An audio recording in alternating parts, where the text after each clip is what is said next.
Welcome, friends, to another edition of Economic Update, a weekly program devoted to the economic dimensions of our lives, our jobs, our incomes, our debts, those of our children, those looming down the road. I'm your host, Richard Wolff. I've been a professor of economics all my adult life, and currently I teach at the New School University in New York City. Well, we're coming on the Christmas season. That's already here. And as usual, there's a lot of talk about peace on earth, goodwill to men and women, and what the tradition of Christmas, at least for Christians, represents in terms of the better parts of our natures. And so in that Christmas spirit, I wanted to talk a little bit about where the economy has been and where it's going. Before I do, I want to remind you all, as I sometimes do, to make use of the two websites that we maintain as part of the team effort that lies behind this program. The first one is democracyatwork.info. That's all one word, democracyatwork.info. The second one is rdwolf, that's me, with two F's, .com, rdwolf.com. These websites contain a wealth of material being updated and added to literally every day. And it's all there for you, 24/7, no charge whatsoever for anything there. It is a service to supplement, to add to whatever this program means to you with more material. The website also allows you to follow us on Facebook, Twitter, and Instagram. It allows you, in a sense, to partner with us, to take what we do on this program and share it with people you know, you love, and that you think might be interested. Both websites contain ways for you to communicate to us what you like and don't like about the program, what you'd like to see us talk more about, etc., etc. It is a way to follow my speaking engagements around the country. In short, it lets you connect to, relate to, participate, support. Anything that can be a partnership between us is made concrete and available to you on those two websites. Please make use of them. Okay, let's turn to the updates for today. This last week was the farewell press conference of President Obama on his way out. And it contained a number of interesting comments, but one that caught my attention and that is worthy of an economic update for a number of reasons. Here is a quote from President Obama from that press conference. "Since I signed Obamacare into law in 2010, our businesses," he means, of course, the businesses of the United States, "have added more than 15 million new jobs."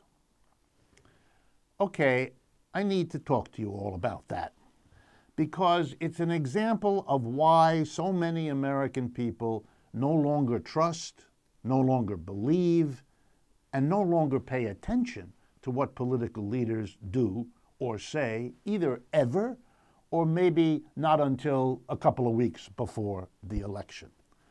Let me show this in the case of Mr. Obama, and then for fairness reasons, I will do the same for Mr. Trump.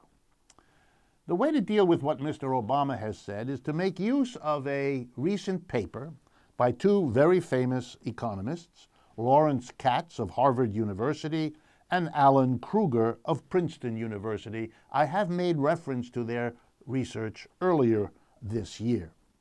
Mr. Krueger was a former head of the Council of Economic Advisors. That's the top economic advice council for the President of the United States. These are well-respected, well-known, very much published economic experts in the United States. And they are famous this year for having produced a study of the jobs created during the Obama administration. I don't know for sure, but my guess is that both of these economists were and remain supporters of Mr. Obama. So this is not some right-wing effort to discredit, which I would not bring to your attention if I thought that's what it was. Here's what their research shows. 94% of the jobs created during the Obama era were temporary positions. And here's what they mean. They were either literally short-term assignments or they were contract positions. That's when you're not a regular employee, but you get a contract, say, for a month or 12 weeks or whatever it might be. Or they're literally part-time jobs, or they're part-time gig economy jobs. That's another way of saying contract for a particular amount of work for a short time.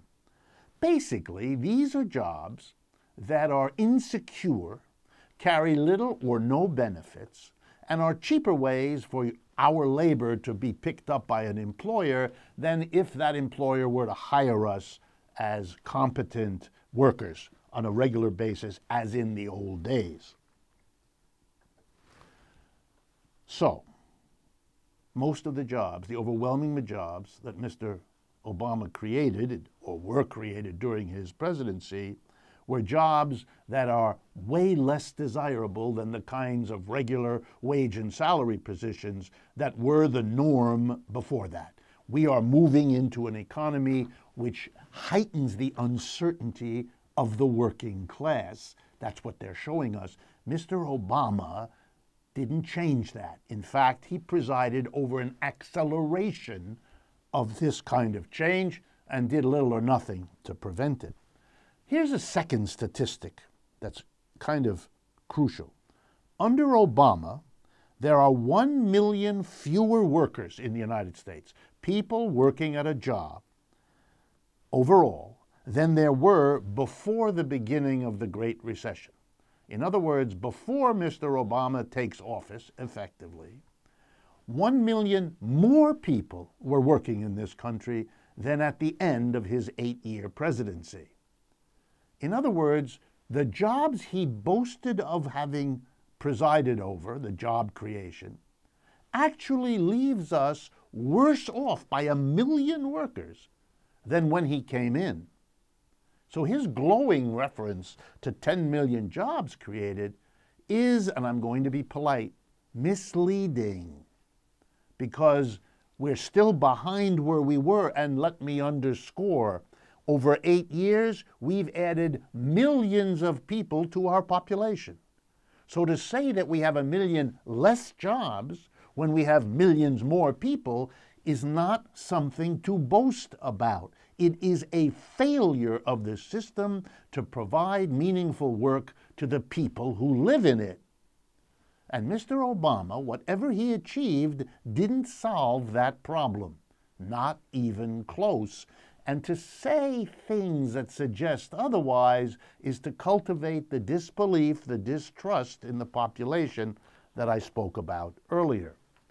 Mr. Trump is engaged in the same activity, even though he's not yet president. And I'm referring to this remarkable game with the Carrier Air Conditioner Corporation in Indiana. Let's review. The company announced that it was going to move about 2,100 jobs out of Indiana to Mexico. This is a ploy that is used by many corporations. They threaten whoever they find as their host, a city, a state, the whole country, if it's a big company. They threaten to leave. And the threat has two functions. First, it alerts the government to the impending risk that there will be unemployed people, devastated communities, who will blame politicians, because that's what Americans do. So the politicians are scared. And what they will do, the company hopes, and they often get this, is that the frightened politician, to avoid something that could come back and hurt his or her political career, will dip into taxpayer money to give the corporation a reason not to move the jobs to Mexico or China or whatever the threat was. This often works. The company gets a subsidy. In the case of the Carrier Corporation, the governor, former Governor Pence of Indiana, who will be the vice president, he arranged that the state would give them a subsidy, a gift, $7 million. Was this a bluff by the company? We don't know. Did the company realize that this is an old tradition, make a threat, get some money into your hands for nothing? We don't know. Is there any truth to the risk that they were going to leave? We don't know. But it's a clever ploy of a company, because not only can it get politicians to shell out our taxpayer money, and I won't go into how that works out. Will they take the money they give to this carrier corporation and not give as much money to public schools?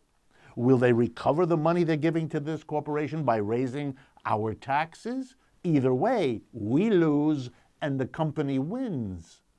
But that's not the only reason the company threatens to go to Mexico or China. It now can use that threat against its own workers, unionized or not. Dear workers, the company says, we're going to leave unless you make it worthwhile for us to stay. And here's how you could do it. Take a wage cut. Give back some of the benefits you have. Take a cut in your medical coverage. Take a cut in your pension assignments. Take a cut in the number of holidays you have. Take a cut in the number of hours that you are off, etc., etc. So making a threat to leave is good business. It increases your leverage against your workers, and it increases your leverage against local politicos. And that's why the game is played, because you never know, do you? Like a poker game, whether the company is bluffing or not. Now enter Mr. Trump. Having made a big noise about keeping jobs here, he plays into this piece of theater by the company by flying out to Indiana and having a scolding session with the company. You mustn't do it, blah, blah. Just, it's game, it's a movie. And the company says, well, maybe you can help us get a subsidy from Indiana, which, of course, Trump and Pence then did. And okay, our part, says the carrier corporation, our part is we're going to keep 800 jobs here. The other 1,100 jobs are going to Mexico. This leaves us with the following possibility, which any of you listening know from what negotiation is. Maybe the carrier corporation never intended to move more than 800 jobs, but it knew that wouldn't be as good a threat as saying 2,100 jobs, because that frightens the politicians even more with the effect it could have, and it frightens the union even more with the effect it could have. So they quickly give the company a subsidy from the state, maybe some givebacks from the workers, and when the dust clears, the company, which may have only intended to move 1,100 jobs, will still be able to do that, but for the 800 it had never really intended to move, it now has a $7 million subsidy and a better deal with its workers. If this is disgusting, welcome. You understand the games being played. Mr. Trump plays the game, and that's why he won't be trusted any more than Mr. Obama or the other politicians who behave in these ways, trying to hype and make good what isn't good at all. They've all taken a page from advertising. Advertising is a business whose purpose is to tell you everything good about a product. Everything good that's actually true, and everything good that they can get away with telling you, so that you spend money on it. Advertising is not interested in a balanced assessment of a product, its strengths, its weaknesses. Not at all. They're paid to hype the product. And that advertising shapes a culture. And it isn't surprising that our politicians follow the cultural model of advertising. They tell you everything positive about what they're doing, some of it true, a lot of it made up, in the hope that you will vote. It's a corrupt system at its root, and we're living in the consequences, and that's why it turns off so many of our fellow citizens from paying attention to what politicians say, to paying attention to politics altogether, to trusting what they hear from politicians, etc. Next update. The year 2016 was a year in which major banks in the United States culminated several years in which they were found guilty of immoral, unethical, and/or illegal activities and paid billions and billions of dollars in fines. Every single major activity of our large banks was found to be an arena for their misbehavior. A rational society looking at this sort of behavior would long ago have concluded leaving banks in the hands of private profit-driven capitalists is a one-way route to corruption, misbehavior, and severe costs for the society. But we don't do that in our country because we put capitalism first and rationality way behind.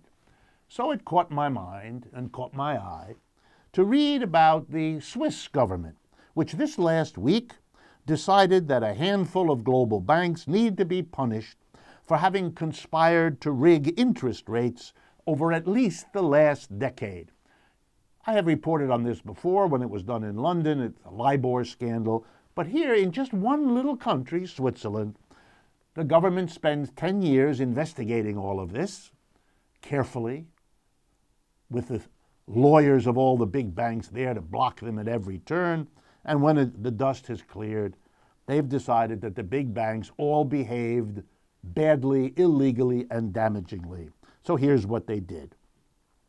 The Swiss Competition Commission disclosed its investigation of the rigging of rates and related financial products. And it said last Wednesday that it had issued a total of 99 million Swiss francs in fines. That's just short of $100 million in American money.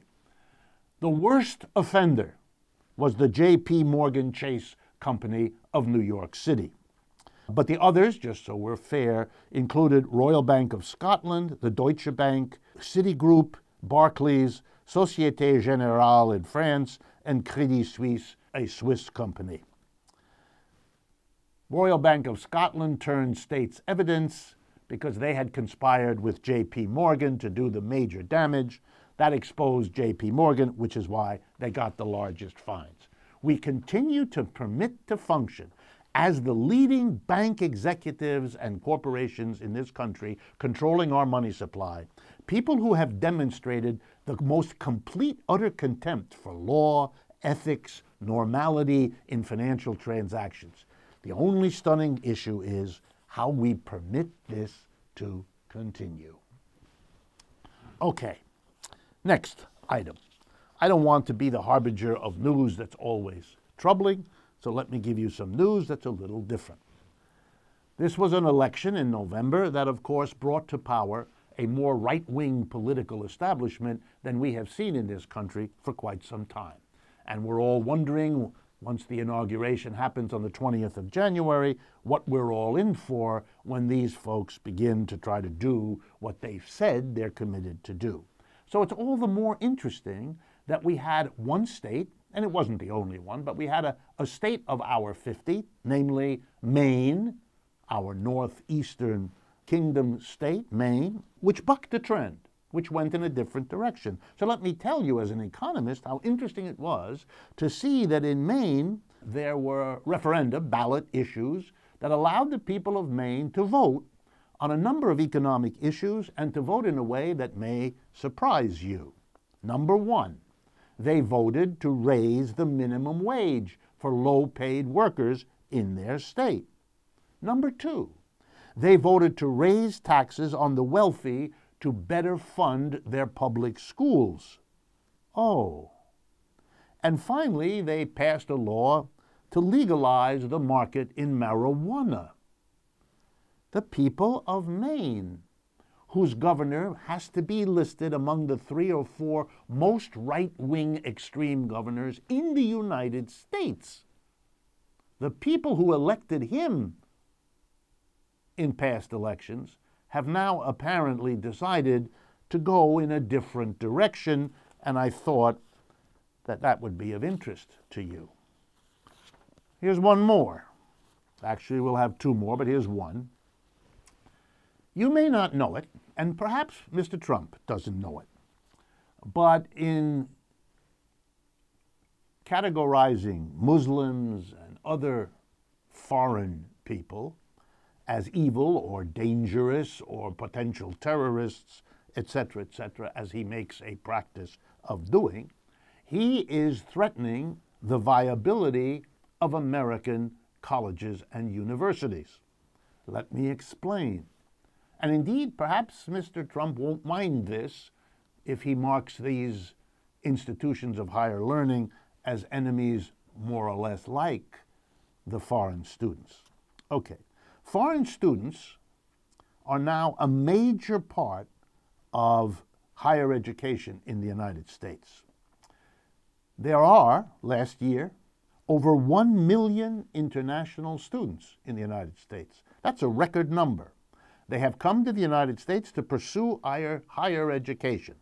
They bring their money. They pumped $32.8 billion, according to the Association of International Educators here in the United States. Foreign students, unlike our own American domestic students, pay the full freight. They are not entitled in most cases to financial support the way American students are, and they are out of state, therefore they have to pay the full tuition that in-state students at public institutions are usually not required to pay.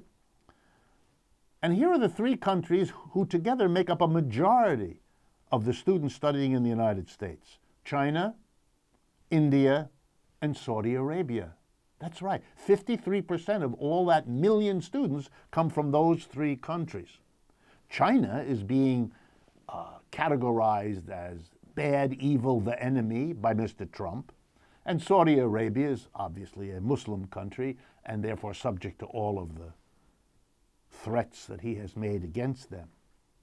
American colleges and universities are now discovering that students, particularly in China, India, and Saudi Arabia, are having second thoughts about coming to the United States. International students are cutting short their educations here. They don't want to be thrown out. They don't want to have their situations endangered. They don't want to look over their shoulders when they walk down the street, lest some deranged follower of Mr. Trump's might decide to take matters into his or her own hands. These are conditions that are driving them away. And because colleges and universities in this country are having a hard time and have come to rely more and more on foreign students, the 1 million last year was a record, the highest we've ever had in the number of foreign students. Mr. Trump is driving them away, and the consequences for American colleges and universities are just beginning to be played out. Here's another one. There's a deposit of gold and other products under the ground in Alaska at a place called Pebble Mine, and I wanted to talk to you about it. It's in a place called Bristol Bay, one of the most beautiful parts of Alaska. And this mine has been a project now for a decade, maybe more. And it is opposed. It's opposed by the people of Alaska. It's opposed by the people of Bristol Bay. It's opposed by Native American tribes for whom this area is both a salmon fishing area, one of the most important in the world, as well as having all kinds of religious meanings. We're used to that these days. Let me give you an idea of the size. The proposed mine at Pebble Bay, if it were opened, would be the largest open-pit mine in North America, perhaps in the world. The hole it would involve covers an area the size of Manhattan. The depth would be at the level of the Grand Canyon. It would generate 10 billion tons of waste laced with toxic chemicals. And all of this rubble, enough to fill 4,000 football stadiums, would be stored behind a giant dam at the headwaters of Bristol Bay in an active earthquake zone. This is a horror 12 times over. But it pits a company that sees lots of money. The company is called Northern Dynastic Minerals. They want to get that mine to make that money. The Environmental Protection Agency has been blocking them. But Mr. Trump, as you well know, has nominated someone to head that agency who seems to want to get rid of the agency he's been named to head. In any case, with a new Trump government, who knows what will happen to the EPA and its relationship to this ecological, environmental disaster.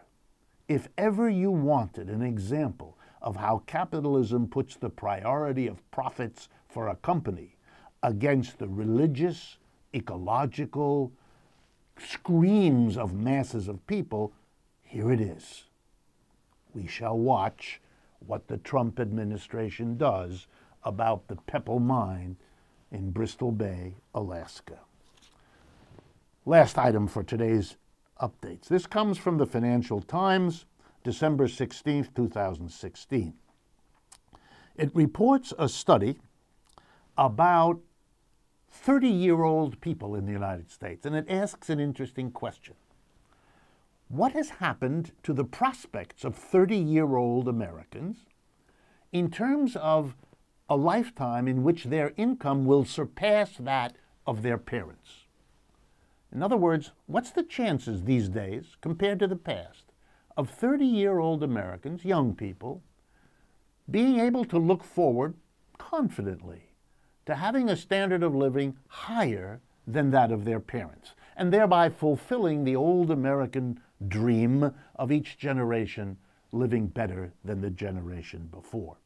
Well, here's what the numbers show. In 1970, 30-year-olds had a 90% chance, a perfect almost, that they would earn more than their parents. Even 10 years later, in 1980, it was still an 80% chance. In other words, pretty good odds you'd live better. Wow.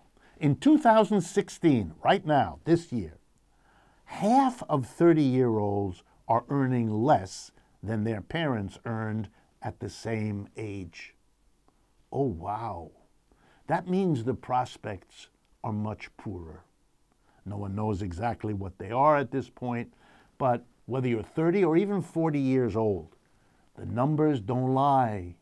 Your situation relative to your parents has changed.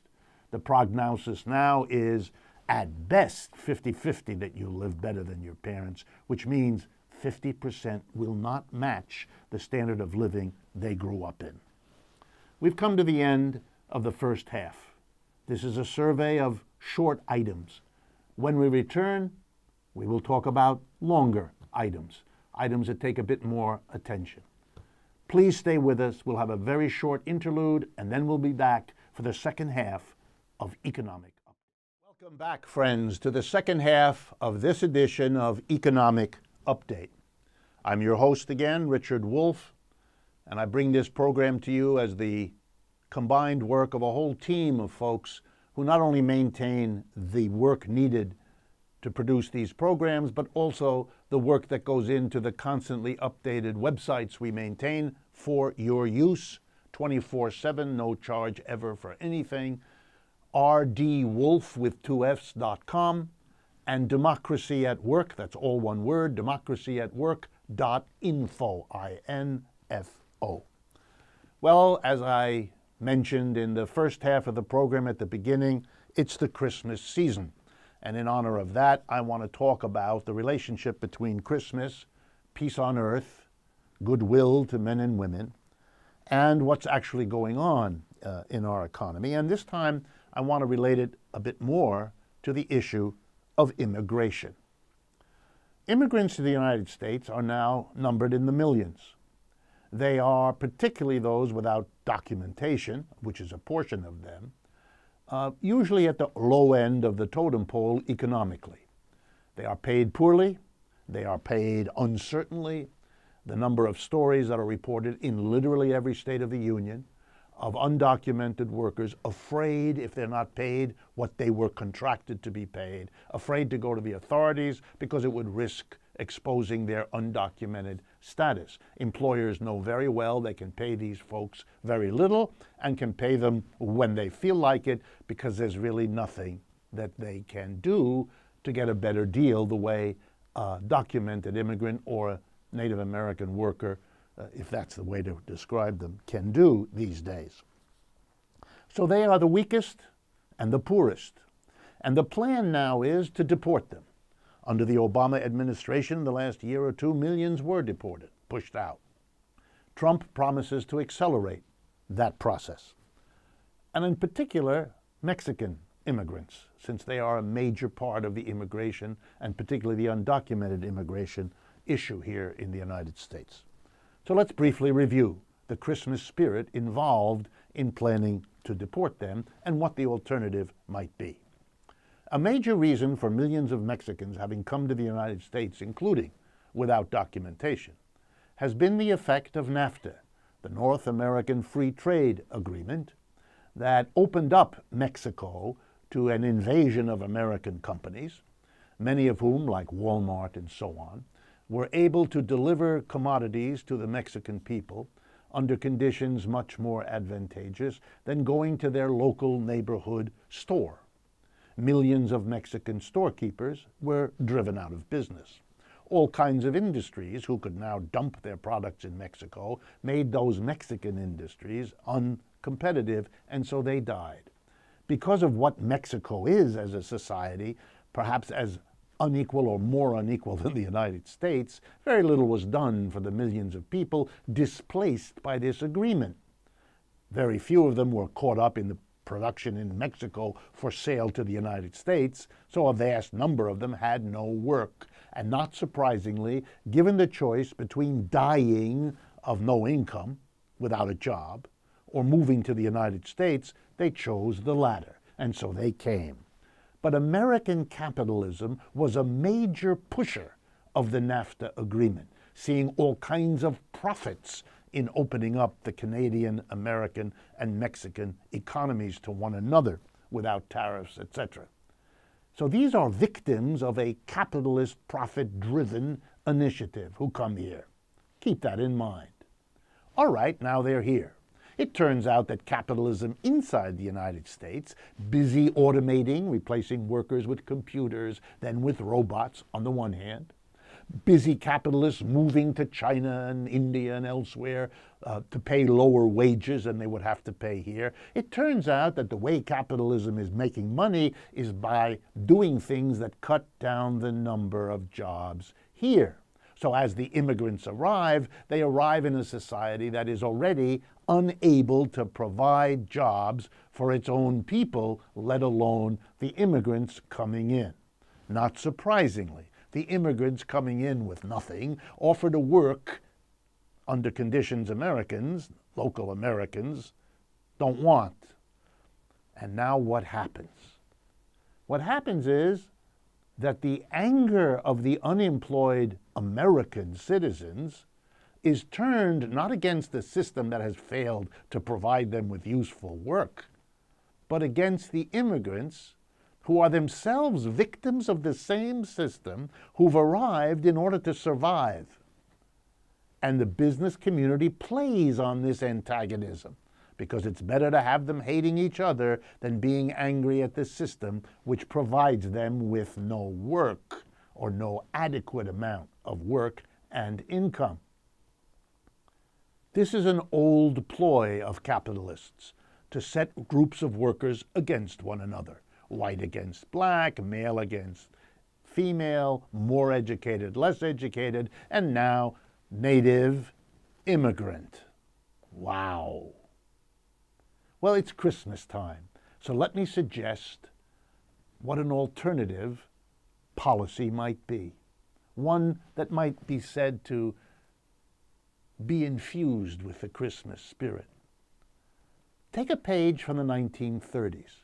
When capitalism proved itself unable to provide work for millions upon millions of Americans, a different policy was found. One which said, in the words of President Roosevelt at the time, if the private sector is either unable or unwilling to provide work for the millions of people who ask nothing other than to have a job, then I, as president, will do it. And he created and filled 15 million jobs. Here's a Christmas policy for Mr. Trump. Instead of setting Americans against each other, instead of setting people who immigrated or whose family immigrated earlier against people whose family immigrated later, instead of doing all that ugly, nasty, dangerous stuff, why don't you have a federal jobs program? The rebuilding of our infrastructure, the greening of America. We have loads of work to be done. More than enough for all of the unemployed, whether they're immigrants or not, to be brought in working side by side, doing important, useful social work, just as was done in the 1930s. Not only would that give people who need a job, but it would put immigrants and those who aren't immigrants together, both earning, both having a good job. It would build good relationships amongst us and not hatred. It's more Christmassy, don't you think? And who would pay for it now? Exactly the same way it was paid for in the 1930s. Taxes on corporations and the rich, who've become much richer over the last 25 years, as every statistic shows. They can be tapped to make America great again as a nation that welcomes immigrants, not putting them against the people already here, but combining them in a public works program that would make this country better than it is now for everybody. Just think about it, please. All right, now some major discussions. We have the time. Let's do it. I want to talk about the new incoming Trump administration and the problem it claimed it was going to deal with. But to be fair, let's remember that Mrs. Clinton claimed pretty much the same thing. What am I talking about? The middle class. Republicans and Democrats alike, Clinton and Trump, bemoaned the disappearance or the shrinkage of the American middle class. People with a secure job, people earning a decent income, people able to give their children and their families a decent growing up, a chance at a college education, etc. The disappearing middle class was a theme in both camps. Okay, let's then ask the simple question. How was the middle class that they all say is disappearing, how did it come into existence in the first place? Because that'll give us a good clue as to what we need to do to bring it back. Okay, let's ask. Were Americans always divided into a few poor people, a few very rich people, and a big middle class? And the answer is unequivocally no. That is not the history of this country. We didn't have much of a middle class. We had rich people and a mass of other people who ranged from having trouble making ends meet to being unable to make ends meet. A middle class was created in the United States in modern times out of the collapse of capitalism in the 1930s. That's right. When capitalism collapsed, threw tens of millions of people out of work and made them desperate, those people did something that created a middle class. And what do I mean? They created the demand for good jobs, and that the demand had to be filled. During the 1930s, masses of people did three things that we need to remember. Number one, they joined unions on a scale that had never been seen before and has never been seen since. They joined the CIO, the Congress of Industrial Organizations, in industry after industry by the millions. People who had never been in a union before, whose parents had never been in a union before. They saw the union as a way to get through this horrible Great Depression with less damage than if you didn't have a union to protect you. A sizable number of Americans, much smaller than those who joined unions, joined two political parties that presented themselves as advocates for working people. The Socialist Party, actually two socialist parties, and the Communist Party, who said, we represent the demand for better wages, better working conditions, higher incomes, better labor protections, all of it. So that the working class in America had three institutions advocating for it: the labor movement, socialist parties, and a communist party. And out of that came a demand on the Roosevelt administration, Democratic Party, to meet those demands. And that created the middle class. Here we go.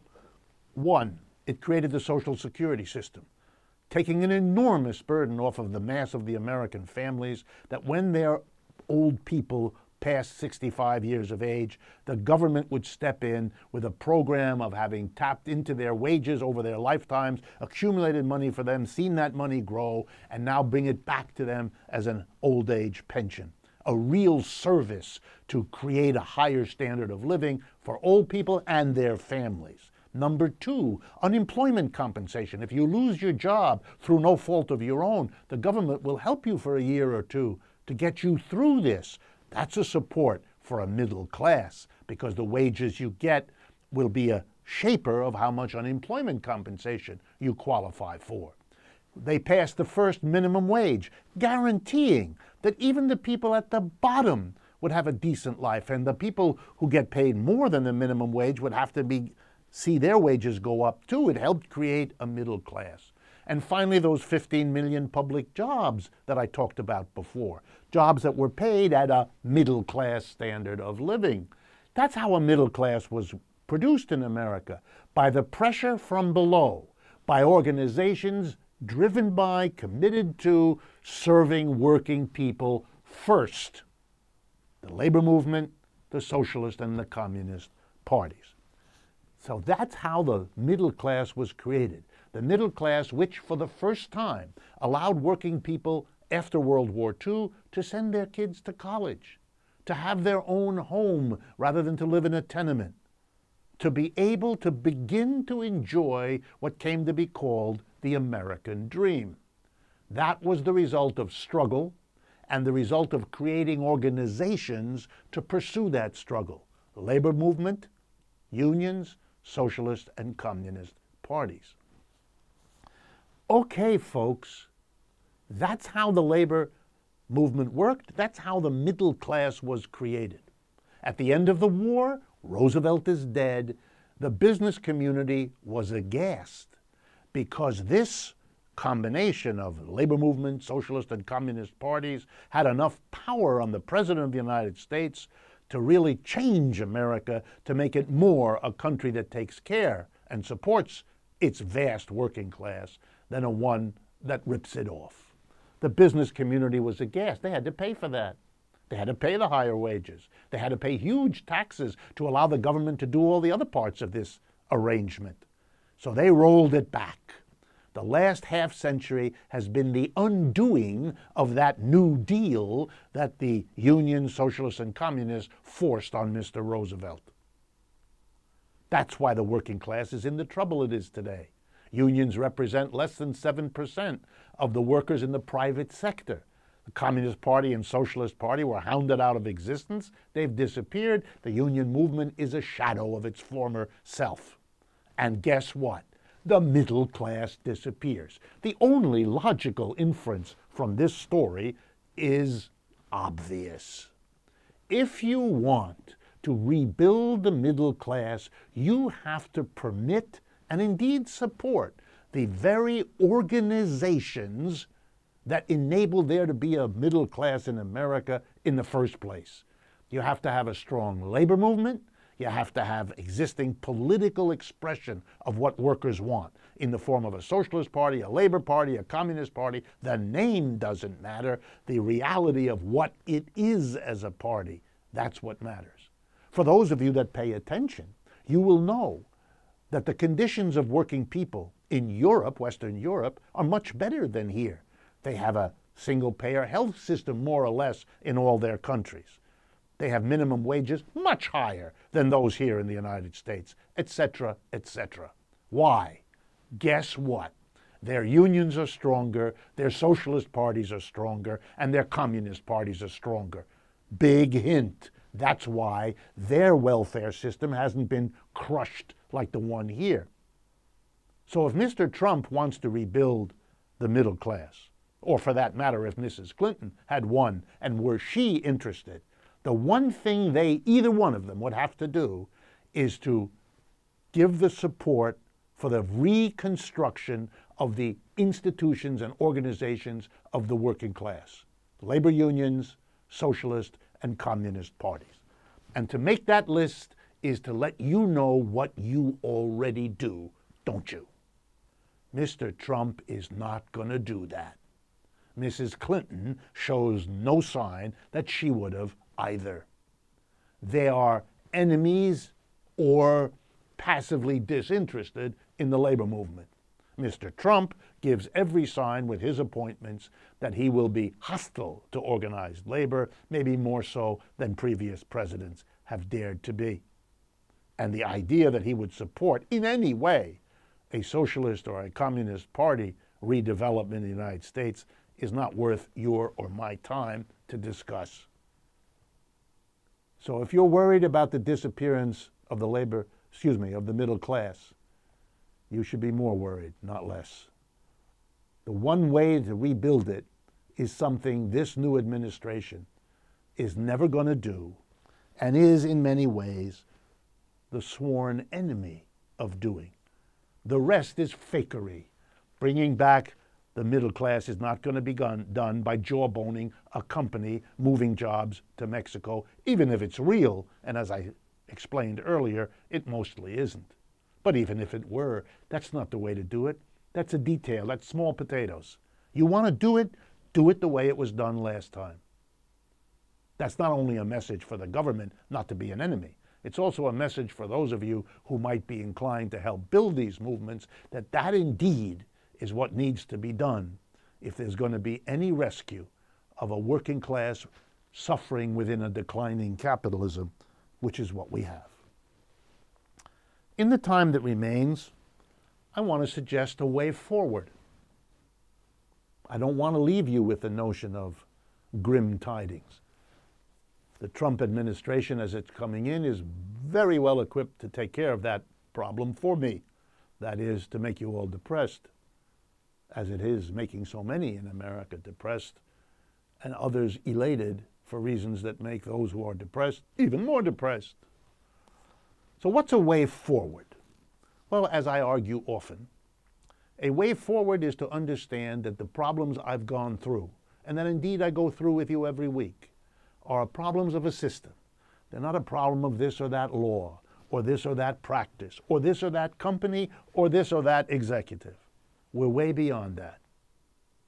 This is a problem with a system that works in a systematic way to produce the outcomes more and more Americans find unbearable, such as the disappearing middle class, among many others. What's an alternative to this system? Well, if you're going to make a systemic change, you really have to start at the bottom, at the basis of an economic system. And that basis is the enterprise, the place where the goods and services are produced, without which there is no economy and there is no society. Our food, our clothing, our shelter, our entertainments, our transportation, these are all products of enterprises that make these goods and services. So if you want to change a system, you got to change the enterprise. Well, what's wrong with the enterprise? The answer is the enterprise is driven, controlled, owned, and operated by a tiny group of people, the major shareholders and the top executives in the board of directors that are elected by the shareholders. We're talking the 1% of America who own the bulk of the shares and therefore the bulk of the companies and who are therefore choosing the bulk of the boards of directors. The 1%, and they make the economy work well for them, which should come as no surprise. If you want the economy to work well for everybody, you've got to put everybody in charge.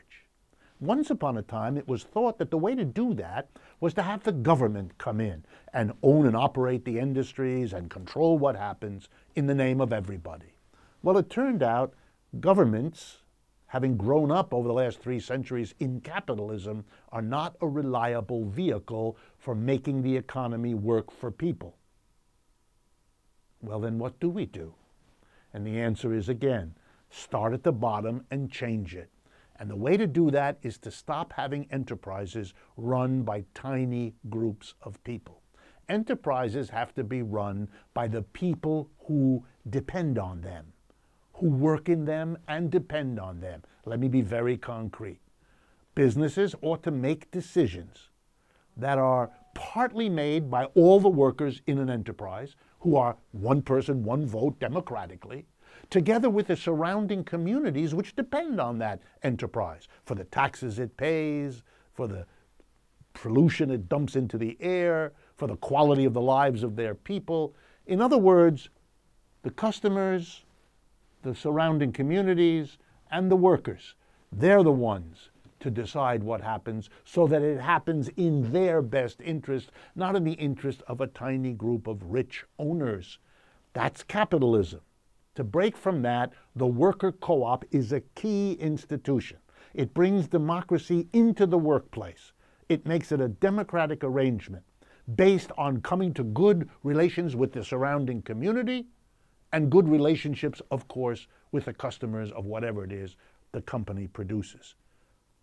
The customers, the community, and the workers. But it begins by changing that enterprise. Capitalist enterprises, you know, have to come to terms with their customers and come to terms with their surrounding communities. So that's already, in a sense, underway, although it's done by capitalists. Imagine the difference with me if it were done by democratically operating working institutions, enterprises.